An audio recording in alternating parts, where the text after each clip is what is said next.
Hey guys, this is Grace and welcome to my channel. We are on process video 214 entitled Handmade Cheers.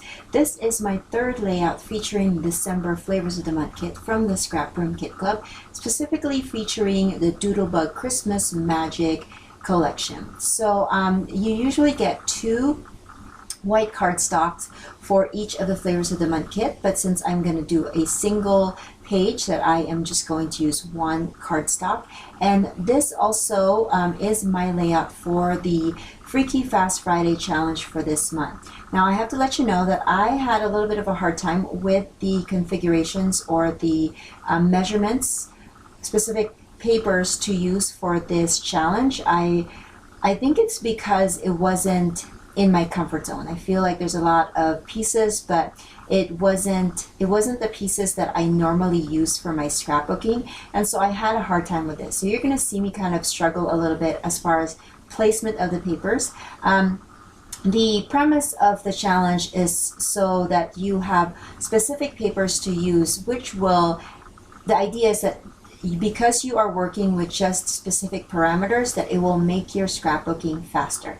Now, in most cases, it does happen that way for me, that it does, having just these specific papers to work with really does make my scrapbooking faster. However, with this one, it took me a little bit longer.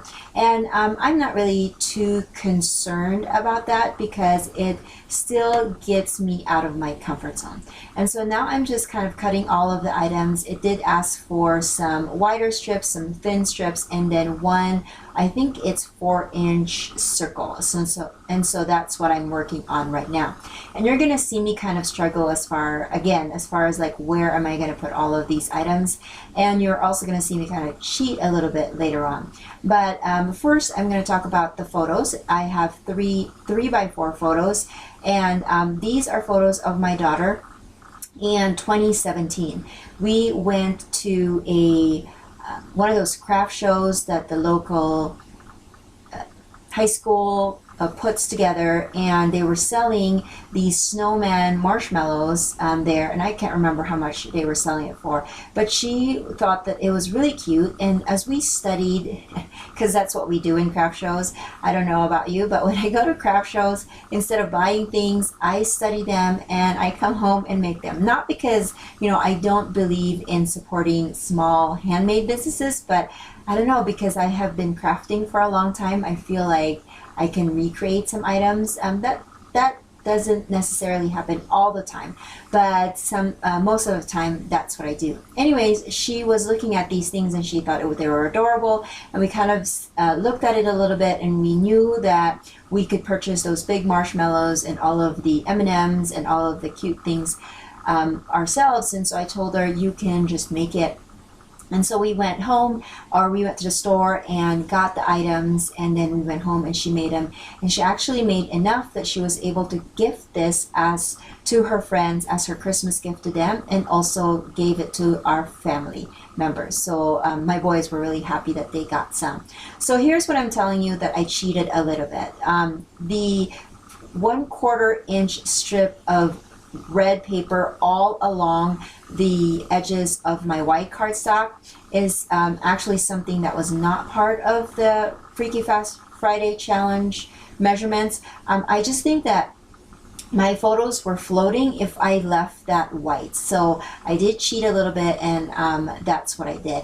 With the, I believe those were 3 by 4 or maybe 2.5 by 4 inch blocks of pink paper. I rounded the corners on 2 sides of them, and then I put them, initially I had wanted to do them vertically, but I did it horizontally, making it seem like they're one seamless piece behind my photos. I also matted my photos with some pink cardstock just to make them stand a little bit more.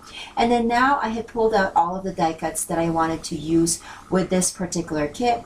And I really love that gingerbread house, and I decided to kind of dress it up a little bit by adding some shine to it. So I have one of those tonic glimmer pens, and then I just added some shine to it. Now in the photos at the end you won't really see the shine, but in person you do see it. And so I love how I can incorporate my card making supplies and card making techniques that I learned from here, from YouTube, watching other crafters, and then I could turn that and use that in my scrapbooking as well.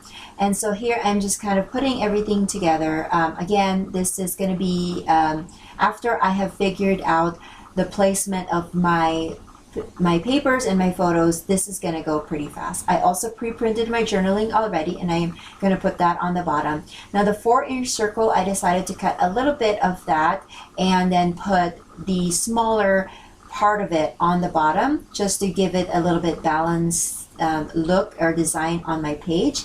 And then I also, with those thin strips on the bottom, I cut one of them, one short end of it into a diagonal, just to kind of give that a little bit of something as well. I feel like sometimes rectangles or squares or strong edges kind of, I don't know, it's kind of boring for me. It's very blocky. And so I like to add these little things just to kind of give it a little bit of a spice. And so initially I decided that I was going to put that gingerbread house on the top right of my page, but then it's going to end up in the center of the layout. And I also struggled with titles for this one. I don't know if I had mentioned it already in the previous videos, but with this particular set of layouts, I had the hardest time finding titles. Not because that they weren't enough titles or letters for me to use from this kit. It's just that sometimes I like titles that fit perfectly with my with what I'm documenting, and sometimes the generic, you know, blessed or Christmas or Merry, they just don't fit the bill for me enough for me to use that. I mean, sometimes when I'm in a hurry, I will use those kind of generic titles, but for the most part, I want my titles to really convey what I'm trying to say in my story. Raise your hand or comment, and I guess you can't raise your hand here in YouTube, but comment below and tell me if what inspires you to create your title. Do you like to create titles that are based off of like pre-made titles, stickers that you can find, or do you like to find your titles from your journaling, or how do you find inspiration with your titles? Because sometimes I struggle with that, and so I like to know what you guys do in order for me to learn from you, because that's what this community is all about. So basically that's going to be my layout. I will add a little bit of shimmer to that die cut piece that I added with the girl and the present, and also the Christmas tree, and then I will also add some of these stars and also these really cute enamel hearts that came with the kit. So I'm going to add that in a few places in this layout, and then I'm going to end up, I don't think I'm going to show that in the video, but I will end up with the title called Handmade Cheers, and I am going to use some glittered pink cardstock from My Little Shoebox, which is a very old sticker sheet that I have in my stash, and then also some a die cut from the pack that says cheers, and so that will end up being my title. Again, thank you so much for watching. If you like these videos, please consider giving it a thumbs up and subscribing, and if you have any questions, let me know in the comment section below, and I'll try to answer it as fast as I can, and I will see you guys in the next video.